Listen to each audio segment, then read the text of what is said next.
what is the place of Verdi in your repertoire? Well, Verdi is one of the most important composers for me. I recently spoke to Placido Domingo, who also said that he most likely, Verdi is the composer he sang the most performances with. Of course, there are others. There is Wagner, there is Puccini, to name the other two big players, and there are many more, but all the others, compared to them, have written much less operas. And Verdi, with 26, and none of them really bad, is probably the number one in opera. Therefore, he's definitely one of the most important composers for me, for my work. What Verden role seems particularly appropriate for your voice today, and in contrary, which ones do you forbid yourself at present? It is at present times the case that there's almost, I would say, no role that I'm not able to sing. There are, even to the last and most important for me, Otello. It's very, very difficult, yes, but I'm pretty sure that I will do it. I actually have it already in my schedule now. Now I know that in a couple of years' time I will do even that one. And so there are no more limits, and I'm pretty confident that I can do all the big operas. I just did Trovatore, Manrico. Now I will do La Forza del Destino in autumn for the first time, and then Balla in Maschera is one that is still missing, and Otello, and all the other big ones like Traviata and Rigoletto and Falstaff and all that I have done already. So yeah, there are quite a few.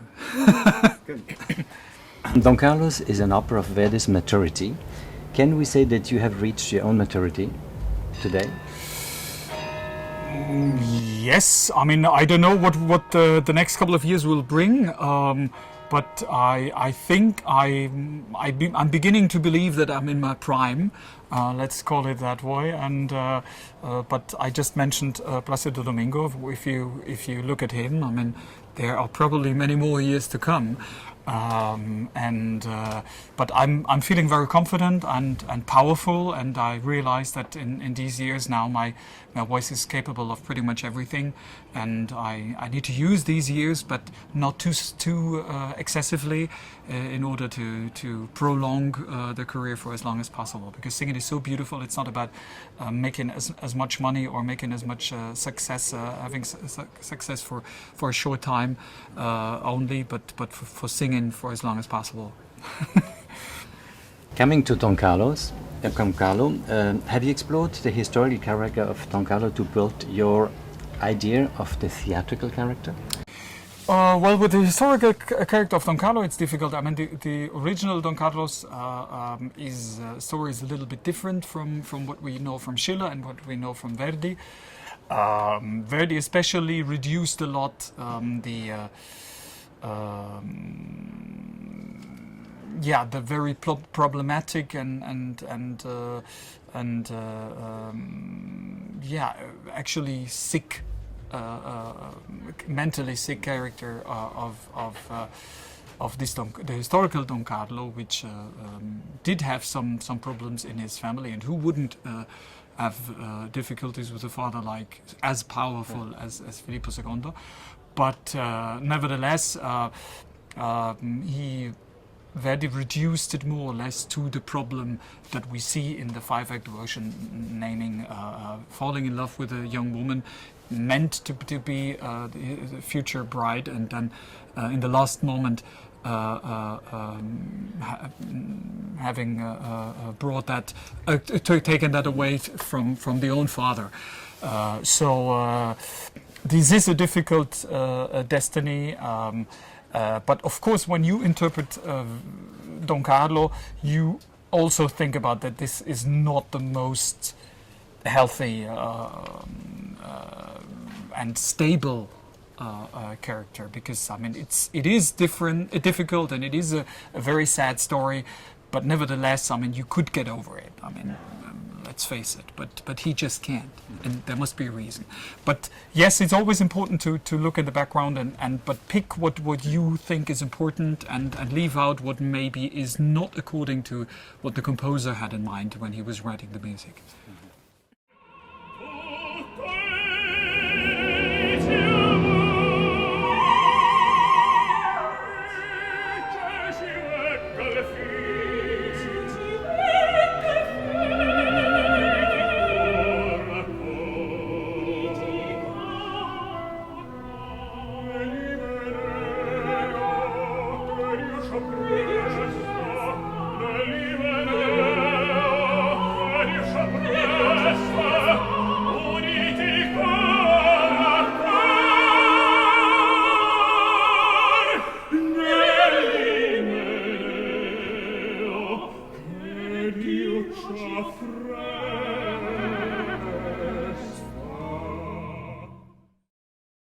The emotional world of Don Carlo is triple.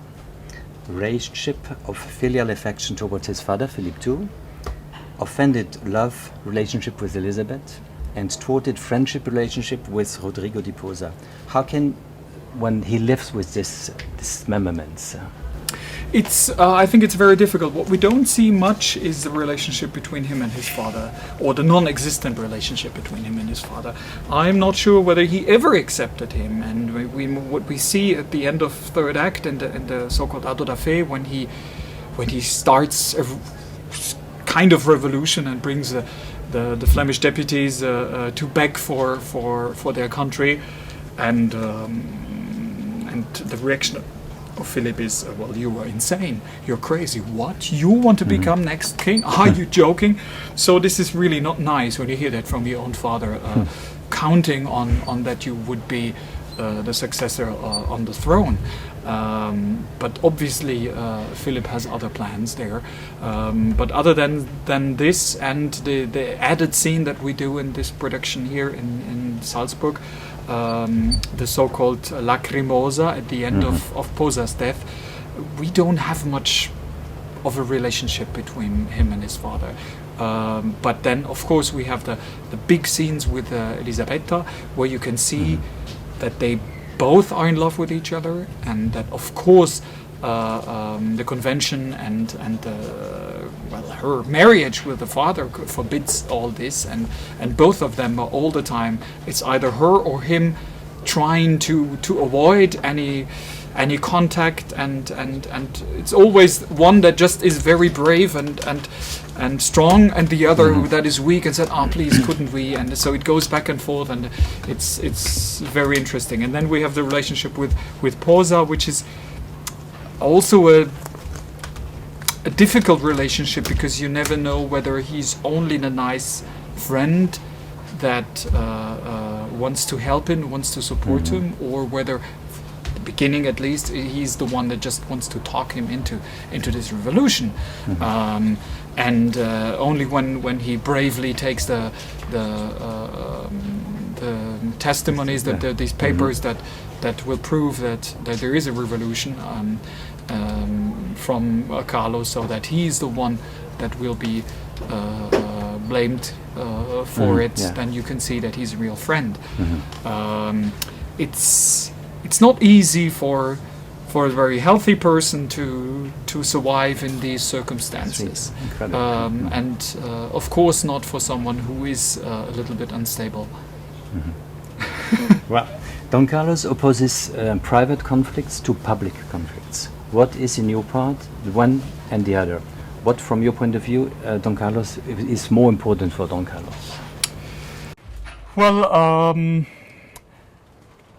I think the public conflict, meaning the helping the people, the oppressed people from Flandern, is for him more or less a vehicle to show his bravery, to be a man, to do something that his mother, his lover and mother, can be proud of. I see more of this in the acting of Don Carlo than actual pietà and that he really feels pity for them. That's my personal opinion. I'm not sure whether this is true or not, but at least the way he treats this and the way that Posa has to really talk him into. I mean, if you count the amount of the word Fiandra that he, in this one duet in the second act, is naming this country Posa to Don Carlo. I mean, it's so often that you would just turn around and say, would you please stop talking about that? I really have other problems here.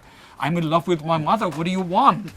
And but he said, oh yeah, oh it's not, the king doesn't know about these problems. Very good. So we will prepare our secret departure to Fiandra. It's like, what? Didn't you understand? What? So they're really, one is talking this and direction and the other one is that. So I don't believe that it comes from his heart. It's just something that he does to have done something and be a real man, be a hero. The hero that in last act Elisabetta is referring to when she says, I'm crying because you're going, but you can see those tears actually because these are the tears that women cry for their heroes. So this, of course, then he's in heaven because finally she sees a strong, powerful man in him and not the young boy that fell in love with her and that unfortunately was never successful. Could this also justify that Don Carlos draw his sword against his father in front of the whole court and the population? I think this is also the reason. I think he's extremely proud to finally have done something on his own, and he brought these people here, and he's so confident that his father will agree on this so that he can become king and take one of these many titles. I mean, he was the king of Naples, king of Sicily, he had, I mean, tons of titles. Why not give away one of these? Actually, the one where the whole family comes from, actually, I believe they'd been the father, the Carlo V, was king of Belgium before they all went down there, the Habsburg, because they came to Spain to take over there, and so it's actually the roots from the families, and it would make sense that the son to try out whether he can rule a country or not. Give it a try in up there. But of course, from the direction from the father, you can see it. Well, he has no chance. What choice? What would he do? He would just let him and the others get imprisoned and lose his face, lose his pride in front of everybody, in front of Elisabetta. No, he wants to show off. He wants to show her how important and how powerful he is. And of course, everybody, including Posa, he's always trying to, God, don't do it, stop it now, it's too much. Well, there you go, end up in prison.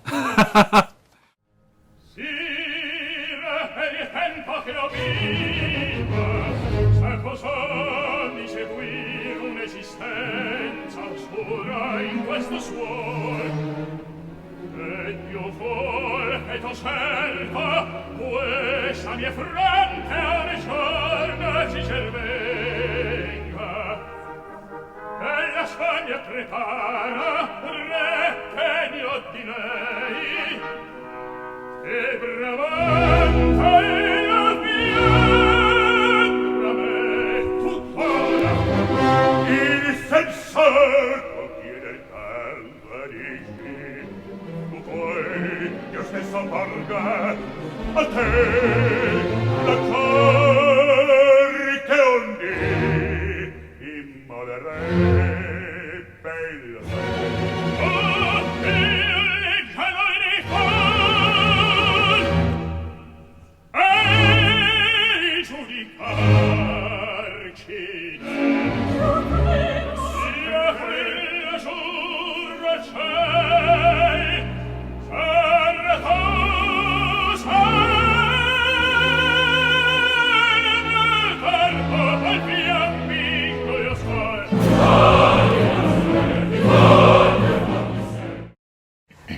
a very different question. Can Don Carlo, such a politically, periodically, and geographically marked opera, be transposed in our times? And if yes, what kind of transposition could you imagine? Oh, that's very difficult. It's always difficult with operas to bring them in a different time. There are operas and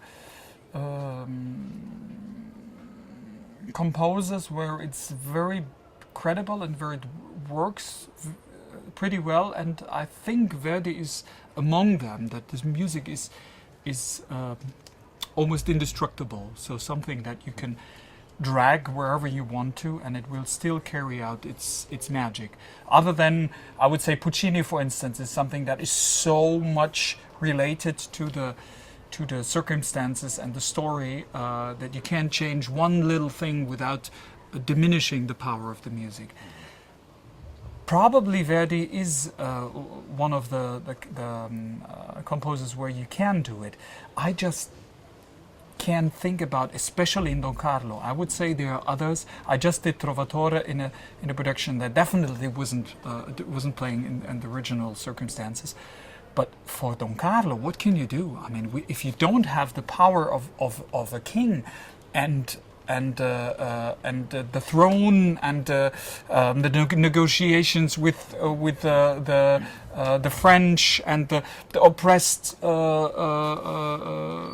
people that stand there and are begging for where would you place it? You can place it maybe in Russia right before the revolution. Maybe this is maybe the last moment in history where you could find some a king or a person as powerful as Filippo II. But then, who else? So I mean, therefore I'm not a director, thank God. So I don't have to come up always with the ideas. Last question, Jonas. How would you resume in a few sentences the story of Don Carlo to somebody who has never seen or heard it before? Don Carlo is a young man, son of one of the most powerful kings at the time, Filippo II from Spain, and in order to assure peace with France, he is promised to marry the daughter of the French king. And he happens to meet her and falls in love with her. She doesn't know who he is, and she falls in love with him as well. So it could be happily ever after.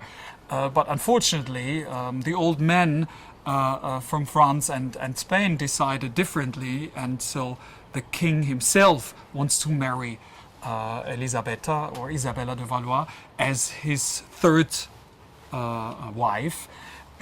And so he ends up in misery, and for many acts you can see him suffering while the intrigues on the Spanish throne are going back and forth, and he has a good friend that tries to help him in his misery, but misleads him also to different tracks in betraying his own father. When this whole story gets revealed, he ends up in prison, and in order to save him from death, his best friend sacrifices him, and he sees only one chance and go away from Spain. So he says one more time goodbye to his beloved mother and lover. So they say they will see each other in heaven again. But unfortunately, the king has other ideas and wants to kill them both. And so the Inquisition and the last chance that destiny sees is to send the ghost of the grandfather that appears out of his tomb and carries him away into nowhere, which is a very odd and mysterious end that can only happen in an opera. Thank you very much, Jonas. Welcome.